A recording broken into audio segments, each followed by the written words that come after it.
Bismillahirrahmanirrahim. Alhamdulillahi Rabbil Alamin. Wa afdalus salati wa atamut taslim ala Sayyidina Muhammad Sayyidil Mursalin wa Imamil Muttaqin wa ala alihi wa ashabihi wa man sara ala nahjihi ila yawmil qiyamati wad din. Subhanaka la ilma lana, Maha suci Kau ya Allah, kami tidak ada ilmu illa ma 'allamtana, kecuali apa yang Kau ajarkan kepada kami. Innaka antal alimul hakim, sesungguhnya Engkau Maha menyeluruh pengetahuan lagi Maha bijaksana. Allahumma akhrijna min dhulumatil wahm, ya Allah, keluarkanlah kami dari kegelapan kekeliruan. Akrimna binuril ilmi wal faham, muliakan kami dan kurniakan kami dengan ilmu dan kefahaman. Usahil akhlaqana bil hilm, mudahkan kami untuk berbuka hukul mahmud. Allahumma amin. Amma ba'd. Usaha semua kita kuasa yang hadir, memuliakan ashabul fadilah dan imam, pimpinan masyarakat setempat yang hadir, muslimin muslimat, hadirin dan hadirat rahimakumullah. Syukur kehadirat Allah Subhanahu wa taala yang pagi di hari Isnin ini kita dapat bersama lagi untuk mengisi waktu-waktu yang tersisa, umur yang berbaki, untuk kita mengawal sebanyak dan sebesar-besar pahala mungkin untuk kita memastikan apa yang kita lakukan ini dicatat oleh Allah, dicatat oleh para malaikat di sisi Allah Subhanahu wa taala sebagai amalan yang layak menerima pahala, diterima di sisinya, dan boleh menjamin insya-Allah Subhanahu wa taala kedudukan kita di masa akan datang, sama ada di fasa kehidupan selepas ini yang terdekat, iaitu yang alam barzakh, maupun di alam mahsyar di akhir kelak nanti insya-Allah. Tuan-tuan, hadirin muslimin muslimat yang saya muliakan, tadi perimbang kita baca surah Al-Kahfi. Saya akan share berkenaan dengan surah Al-Kahfi, sinopsis surah Al-Kahfi. Tuan-tuan yang saya muliakan, surah ini hebat kerana ini adalah beberapa ayat daripada ayat-ayat Allah Subhanahu wa taala. Al-Quran secara keseluruhannya punya mukjizat. Mukjizat Al-Quran sesuai pada waktunya.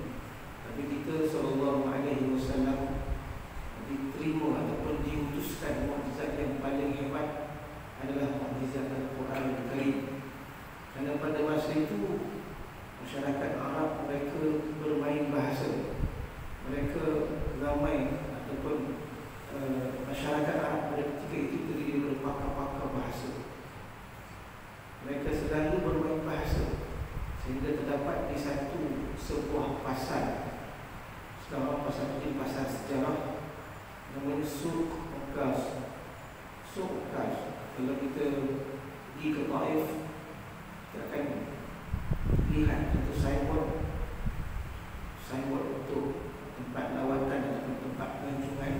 Saya buat warna coklat, dia tulis Suq Uqas, pasar Uqas. Pasar Uqas ini pada zaman jahiliyah dahulu sehingga zaman diutusnya Nabi kita Muhammad sallallahu alaihi wasallam sebagai seorang nabi, pasar ini selain daripada aktiviti mereka dijalankan di sana, mereka menjalankan aktiviti berbalas pantun, macam itulah. Mereka menjalankan aktiviti berbalas-balas bahasa. Sambil-sambil berniaga mereka mencipta satu syair tentang barang perniagaan. Kadang-kadang mereka menjual ayat-ayat tertentu, dibalas ayat-ayat dengan ayat cantik. Begitulah apa nama aktiviti. Selain daripada aktiviti perniagaan, aktiviti bermain bahasa berlaku pada masa itu. Adanya masyarakat pada waktu itu masyarakat yang hebat dalam berbahasa, sangat tinggi bahasa mereka. Maka sesuailah Al-Quran diturunkan kepada Nabi kita Muhammad SAW sebagai satu mukjizat yang boleh mengalahkan semua ahli-ahli bahasa, pakar-pakar bahasa pada ketika itu, sehingga mereka tidak mampu untuk mencipta walaupun satu ayat seperti ayat Al-Quran tadi. Dari sudut nilai bahasanya, dari sudut kemukjizatan bahasanya, kesusastraan bahasanya, pemilihan kata-kata, penyusunan dan sebagainya.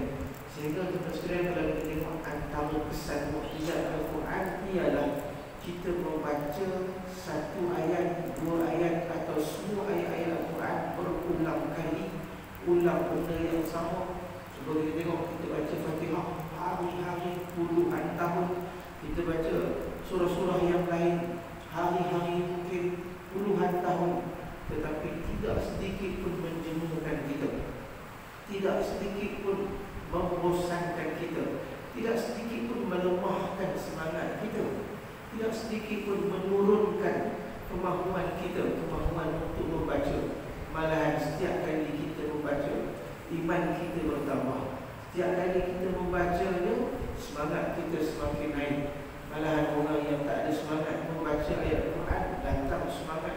Orang yang lemah, ditimpa masalah, terhimpit, tersepit dalam kesukaran, baca Al-Quran, Allah Ta'ala naikkan semangat, Allah Ta'ala berikan kekuatan kepadanya.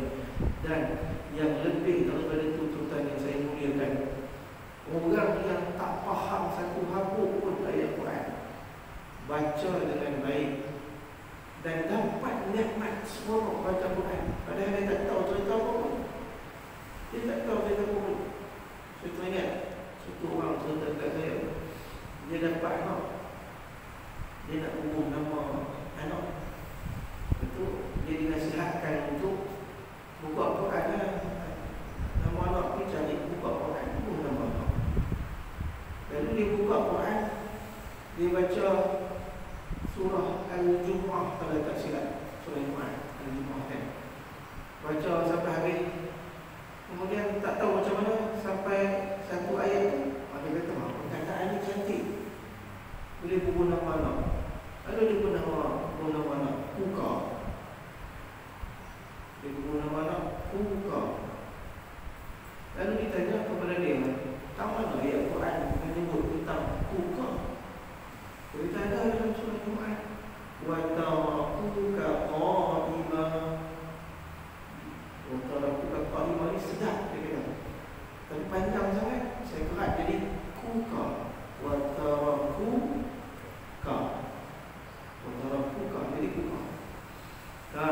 Kan, nak ambil nama daripada ayat Quran, tak betul, tapi nak cerita.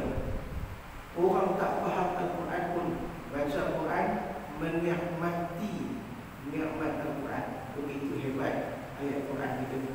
Kalau nak dibaca secara berlaku, bahasa ataupun tulisan, hatta tulisan dalam bahasa Arab, dengan berlaku seperti lagu Al-Quran, tilawah Al-Quran, tak jadi.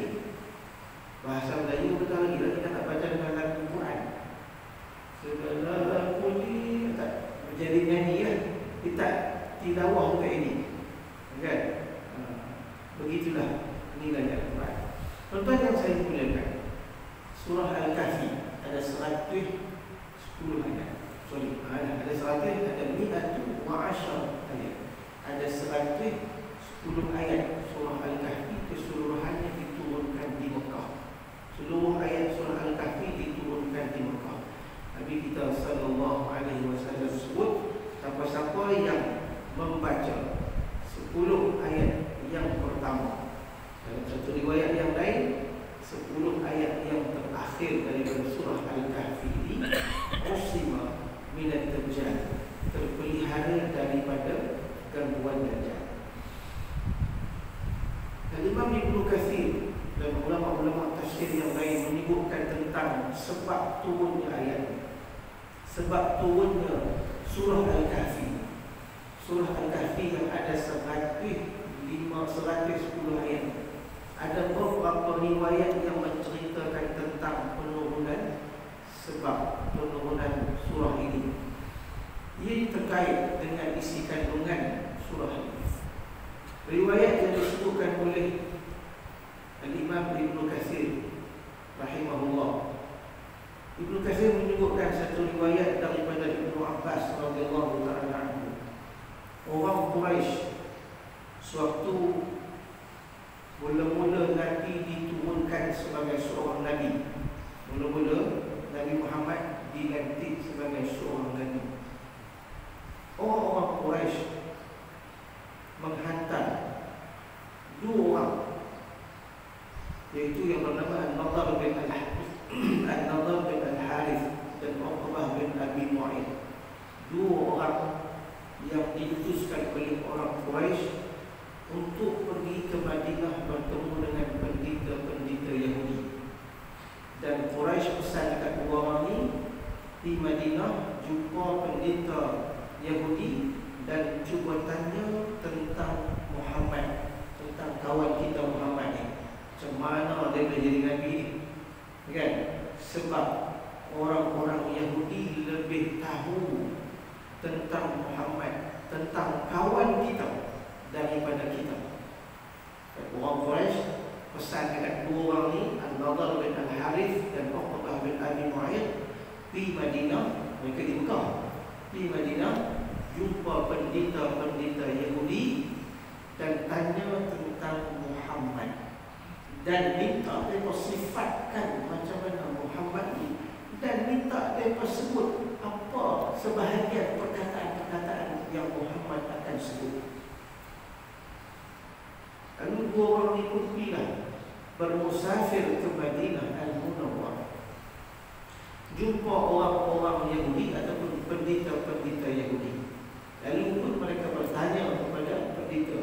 Mereka menyebutkan, kamu adalah ahli Taurat, orang yang mahir tentang Taurat, dan Taurat menceritakan tentang Muhammad secara lengkap. Tolong sifatkan kat kami siapa kawan kami ni Muhammad ni, mai ke mana, kan? Ceritakan tentang Muhammad, macam mana kami nak terima ni, kan? Lalu orang-orang Yahudi ataupun pendeta-pendeta Yahudi tadi meminta dua orang wakil Quraisy tadi balik nanti tanya Muhammad tentang tiga perkara. Kalau dia boleh jawab tiga perkara ni, dia betul-betul Nabi dan kamu semua boleh ikut dia. Kalau dia tak boleh jawab, dia adalah Nabi palsu. Dia adalah orang yang pandai cakap je, tapi tak betul. Tiga perkara itu. Yang pertama, balik nanti tanya tentang satu kumpulan pemuda pada zaman lampau, ratusan tahun dahulu. Mereka lari daripada tempat kediaman mereka, dan mereka pergi ke satu tempat berlindung di sana bertahun-tahun, beratus tahun. Itu soalan yang pertama. Kalau dia boleh jawab, kata pendeta Yahudi tadi, kalau Muhammad ni boleh jawab, maka dia adalah Nabi yang betul, kamu boleh ikut. Itu soalan pertama tanya. Yang kedua, tanya tentang roh. Apa dia roh? Tanya tentang Muhammad, roh tu apa? Dan yang ketiga, tanya tentang satu orang lelaki yang pernah menguasai timur dan barat dan menggunakan kuasanya untuk melakukan perubahan. Tiga soalan. Kalau Muhammad boleh jawab tiga ni, Muhammad itu Nabi yang jujur, yang betul. Fattabi'uhu, kamu boleh ikut dia. Fattabi'uhu, boleh ikut. Mereka pun baliklah, dua orang ni balik, jumpa pembesar-pembesar Quraisy, maklumkan apa pendeta-pendeta Yahudi bagi tahu tentang Muhammad. Lalu mereka pun pergilah berjumpa dengan Muhammad sallallahu alaihi wa alihi wa sahbihi wa sallam. Mereka bertanya tentang tiga perkara. Pertama tentang sekumpulan pemuda tadi, dan yang kedua tentang lelaki yang menguasai timur dan barat, dan yang ketiga tentang roh. Nabi kita sallallahu alaihi wasallam memberi respon awal. Nabi kata, besok aku jawab. besok aku jawab. Tak apa, mereka pun tunggulah esok. Nabi tak dapat memberi jawapan. Lusa, Nabi tak dapat memberi jawapan. Tulan, Nabi juga tak dapat bagi jawapan. Tunggit, tidak. Lusa, tulan, tunggit, ya. Nabi juga tak dapat beri jawapan. Sehinggalah 15 malam berlalu. Sehinggalah 15 hari, 15 malam berlalu. Geger satu Mekah. Geger satu Mekah. Muhammad ni kata besok dah 15 hari. Tak ada satu habuk jawapan pun daripada 3 soalan yang kita tanya kepada dia. Yang dia dulu bagi tahu kata besok aku jawab. Geger satu Mekah. Sehingga ia menjadi tekanan dan bebanan kepada baginda Nabi kita Muhammad sallallahu alaihi wasallam. Lepas itu, selepas 15 malam, barulah Jibril alaihi salam datang memberikan jawapan. Baginda Jibril alaihi salam datang memberikan jawapan. Sebelum itu, tuan-tuan sekalian, kenapa Nabi kita ditangguhkan oleh Allah untuk memberi jawapan kepada 3 soalan ini? Dalam riwayat menyebutkan bahawa Nabi kita sewaktu ditanya 3 persoalan tadi, Nabi hanya memberi respon esok aku akan jawab, tanpa menyebut insya-Allah. Tanpa menyebut insya-Allah. Tapi kata esok aku bagi jawapan. Sepatutnya Nabi kena sebut besok aku akan bagi jawapan insya-Allah. Maka turun ayat wala taqulunna li syai'in inni fa'ilun dzalika ghada illa an yasha Allah. Dalam surah Al-Kahfi, Ustaz, jangan kamu berjanji, jangan kamu sebut apa-apa pun bahawa besok aku akan buat, melainkan ay yasha Allah, melainkan menurut kehendak Allah. Maksudnya jangan kita berjanji, jangan kita sebut apa pun, melainkan kita mesti letakkan pengecualian di sana. Pengecualian itu dengan izin Allah. InsyaAllah, jika Tuhan mahu, besok aku akan buat, besok aku akan pergi, besok aku akan menulis, besok aku akan hantar barang, besok aku akan apa? Makan, besok aku akan itu, besok aku akan ini. Melainkan kita sebut, kita sertakan dalam perkataan dan pernyataan kita perkataan insya-Allah dengan maksud, dengan makna yang difahami. Dengan makna yang difahami. Insya-Allah jika Tuhan kehendaki. Allah Ta'ala tegur Nabi kita Muhammad SAW di dalam surah ini juga, di dalam surah Al-Kahfi, wala taqulanna li syai'in inni fa'ilun dzalika ghadan illa an yasha Allah wa dhkur rabbaka idza nasita wa qul 'asa ayyahdi rabbi ila akhir ayat. Jadi tuan yang saya muliakan, itu teguran Allah tentang jawapan respon Muhammad SAW. Nabi kata dekat maka esok aku akan jawab. Jadi kita teruskan. Selepas 15 malam, Jibril alaihissalam datang kepada Muhammad sallallahu alaihi wasallam dan memberikan jawapan. Jawapan yang pertama ialah Ashabul Kahfi. Ashabul Kahfi, sekumpulan penduduk, sekumpulan pemuda. Sekumpulan pemuda. Innahum fityatun amanu bi rabbihim wa zidnahum huda. Sesungguhnya mereka itu sekumpulan pemuda, fityatun amanu bi rabbihim, yang beriman dengan Tuhan mereka, wa zidnahum huda, kami tambahkan kepada mereka iman. Ashabul Kahfi. Jadi baca ayat Ashabul Kahfi kan. Tentang sekumpulan pemuda yang keluar daripada tempat mereka disebabkan tekanan akidah supaya berubah agama, tukar agama. Tekanan ini dibuat kepada pemuda ini. Pemuda-pemuda ini keluar bermusafir jauh, lari jauh dan berlindung di dalam gua. Al-Kahfi itu maksudnya, Al-Kahfi itu maksudnya gua. Nampak? Sebab itulah Nabi sebut tadi apa? Muslimah minad dajjal. Baca ayat Kahfi boleh terpelihara daripada Dajjal. Maksudnya fitnah. Fitnah Dajjal. Dajjal ni fitnah pertama yang dia akan buat ialah fitnah akidah. Dia tunjuk dekat langit, dia kata langit turunkan hujan, hujan pun turun. Dia tunjuk dekat tanah yang tak tumbuh apa, tumbuhlah meriah, meriah pun tumbuh. Dan tumbuh betul tumbuhlah hujan. Dia tunjuk dekat kawan ni mati, mati. Hidup, hidup.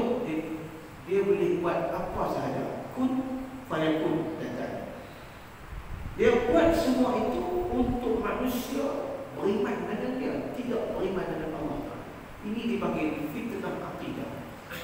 Jadi kelompok pemuda tadi ni nak selamatkan akidah mereka daripada diganggu oleh sang penguasa. Penguasa bila dia merintah satu negara, dia bawa ideologi agama dia tekan rakyat dia supaya tukar agama. Maka ketika itu fitnah akidah yang menjadi kebuncangan hidup sebahagian orang-orang yang beragama. Mereka nak selamatkan, nak jaga iman, nak pelihara iman, mereka keluar. Sesuai ayat ini nanti kata, kalau baca terpelihara daripada fitnah Dajjal. Fitnah Dajjal yang paling teruk ialah fitnah akidah. Kalau kita baca 10 ayat pertama, 10 ayat terakhir ataupun seluruh ayat-ayat dalam surah Al-Kahfi, setiap malam, bukan kata hari Jumaat sahaja, Allah akan pelihara iman, akidah kita daripada diganggu bukan oleh sebarang anasir. Sebarang anasir jahat. Tuan-tuan, kadang-kadang teknologi canggih moden hari ini boleh menjadi asbab tergugat akidah. Kadang-kadang penguasa juga boleh menjadi faktor kepada gangguan, ancaman kepada akidah. Dan macam-macam lagi gangguan, ancaman kepada akidah kita. Maka nak jaga ialah dengan membaca surah Al-Kahfi. Kemudian Jibril bagi tahu, dan Jibril jawab soalan yang kedua, iaitu tentang Allahumma salli ala sayyidina Muhammad, lelaki yang menguasai timur dan barat. Yas'alunaka 'an dzil qarnain, kan, dalam surah Al-Kahfi. Turun ayat itu cerita tentang Dzulqarnain. Dzulqarnain ini menguasai timur dan barat, membina tembok yang besar. Dan peranan Dzulqarnain adalah juga untuk menjaga umat daripada kerosakan yang menimpa, yang dibuat oleh Ya'juj dan Ma'juj. Ini juga satu gangguan, satu ancaman. Ancaman kepada akidah, ancaman kepada kehidupan. Maka Dzulqarnain berperanan untuk selamatkan manusia. Dengan kuasa yang dia ada, dia menakluki timur dan barat untuk memastikan rakyat, masyarakat tidak rosak disebabkan Ya'juj dan Ma'juj. Dan dibina tembok yang begitu besar, yang begitu keras sekali, besi-besi yang dibakar dan dicantum-cantumkan bagi memisahkan kelompok Ya'juj dan Ma'juj dan juga masyarakat. Maka ayat ini juga sesuai apa yang Nabi sebut terpelihara daripada fitnah Dajjal. Ya'juj dan Ma'juj juga adalah antara fitnah yang boleh mengancam kehidupan. Dan soalan yang ketiga iaitu tentang roh. Tentang roh ini, ayat tentang roh ini tak ada dalam surah Al-Kahfi. Dia ada dalam surah Al-Isra sebelum surah Al-Kahfi. Sebelum surah Al-Kahfi, surah Al-Isra. Surah Al-Isra. Dalam itu Allah Ta'ala menyebutkan yas'alunaka 'anil ruh qulir ruhu min amri rabbi. Mereka bertanya kamu wahai Muhammad tentang roh. Jawablah, roh itu urusan Tuhan aku. Jadi yas'alunaka 'anil qarnain, kan? Jawab dekat mereka Dzulqarnain begini. 3 persoalan. yang ditanya kepada Muhammad tadi, Nabi kita respon tanpa menyebut insya-Allah, dan selepas itu Allah tangguhkan jawapan sehingga 15 berlalunya 15 malam. Hari ke-15 itu juga Allah Ta'ala turunkan jawapan kepada tiga-tiga persoalan ini. Tuan yang saya muliakan, jadi insya-Allah yang ditegur oleh Allah kepada Nabi kita Muhammad SAW ini, ianya adalah merupakan teguran kepada seluruh umat kita. Dia tak salah usaha, dia tak salah mengaku, kan? Tapi ianya penting untuk kehidupan kita. Cuma tuan yang saya muliakan, jangan salah guna insya-Allah. Kan? Sebut insya-Allah tu betul lah. Bagus. Kan? Kawan kita semalam bagi kad kenduri kat kita. Kenduri dia kahwin semua lagi. Contoh, ataupun kenduri anak dia kahwin. Jemput kan? Jemput datang kenduri.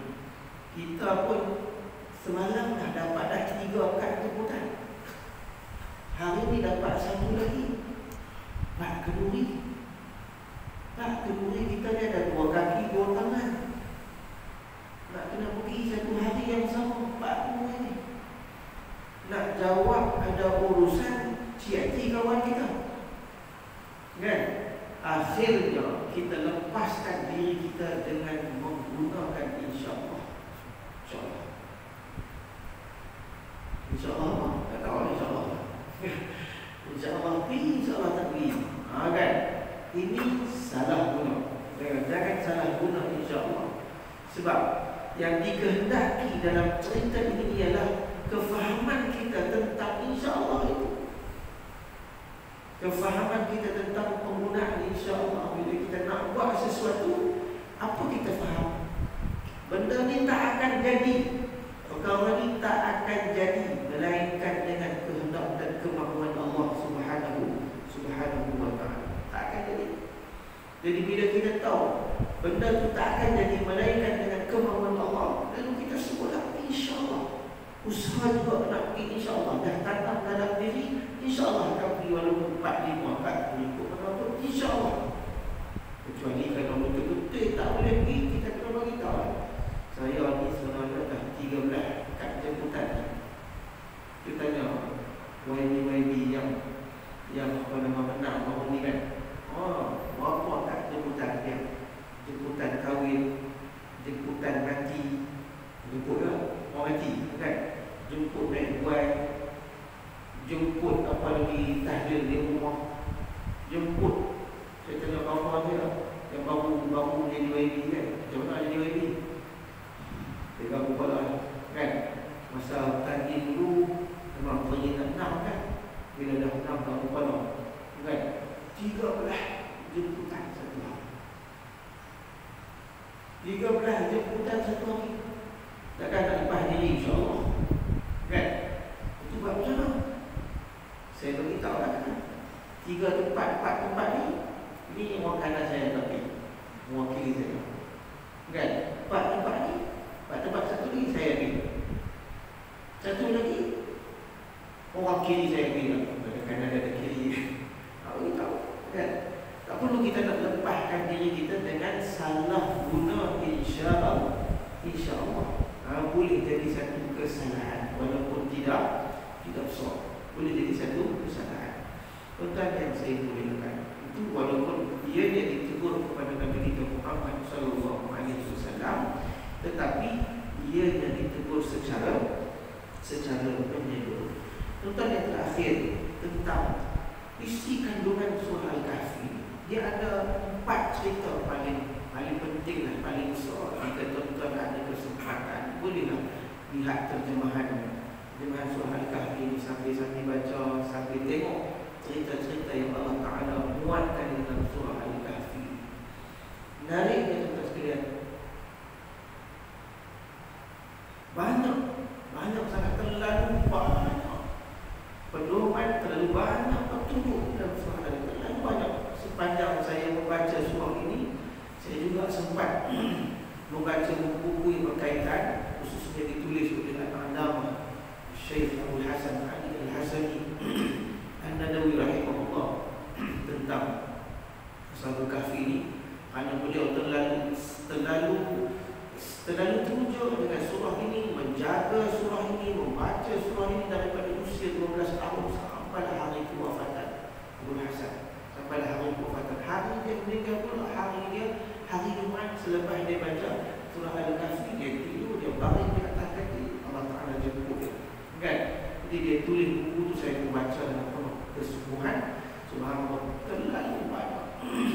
Ada satu riwayat tak silap disebut juga oleh Imam Ibn Katsir tentang Nabi Allah Musa AS. Nabi Allah Musa AS, dia asalnya dia ada masalah kepetahan berbicara. Nabi Allah Musa, sebab tu dia rekomen satu orang kawan dia jadi Nabi kepada Allah. Dia rekomen ke Allah Ta'ala satu orang kawan dia untuk tolong dia, kan? Wa huwa afsahu minni, kata Nabi Allah Musa, dia ni lebih fasih berbicara daripada aku. Siapa dia? Harun menjadi Nabi cuma hasil recommend Nabi Allah Musa AS. Sebab Musa kata huwa afsahu minni, dia lebih fasih daripada aku. Punca dia apa? Punca dia ialah lidah Nabi Allah Musa ni. Nabi Allah Musa masa kecil-kecil pernah letak bawah api atas, ada lidah menyebabkan ada sedikit kekurangan pada lidah Nabi Allah Musa. Tapi sampai satu tahap Nabi Allah berdoa kepada Allah Subhanahu Wa Taala, doa yang selalu kita baca tu kan, Rabbi shrah li sadri wa yassir li amri wahlul 'uqdatan min lisani yafqahu qawli. Itu doa Nabi Musa. Dalam surah apa saya teringat?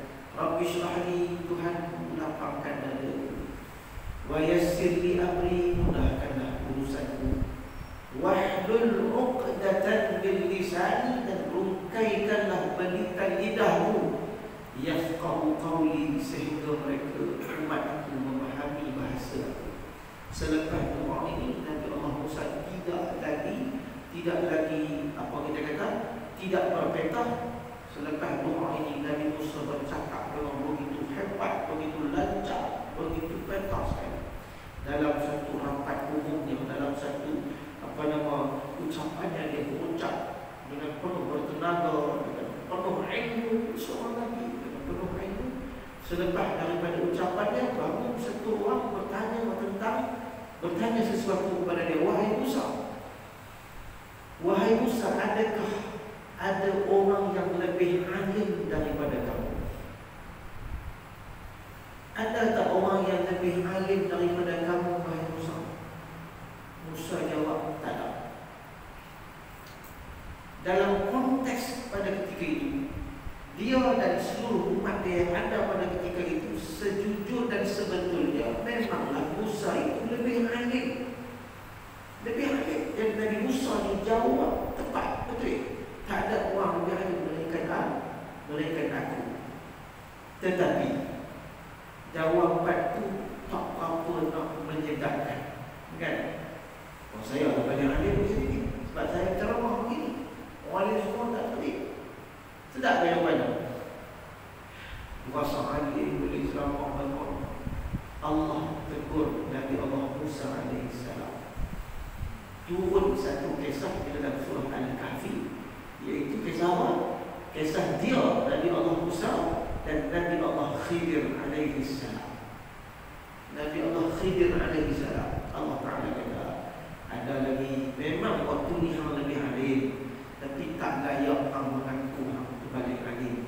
Sebab ada satu sudut yang kau tak tahu, ada orang lebih tahu. Ini dia Khidir AS.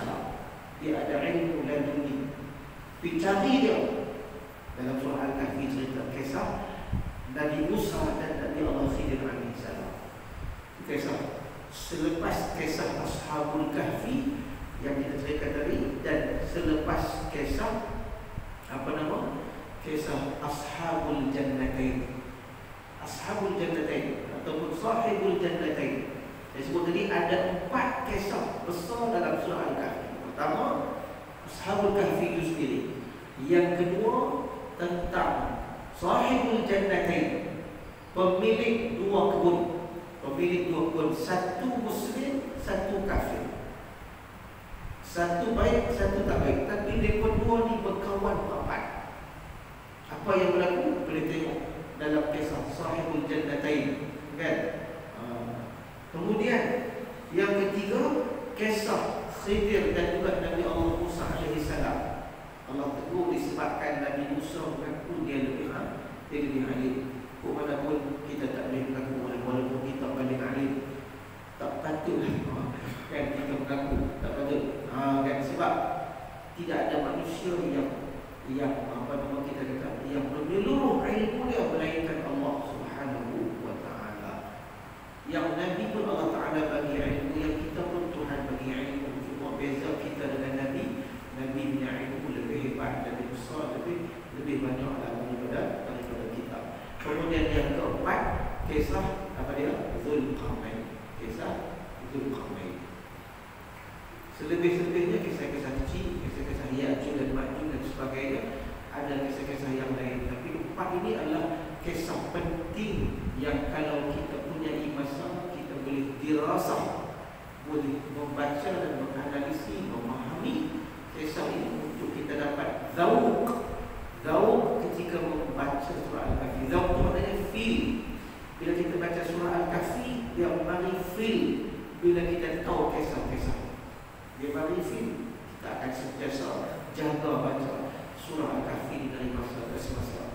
Semoga Allah pelihara iman kita dan akidah kita. Begitulah sedikit tentang surah Al-Kahfi, 110 ayat.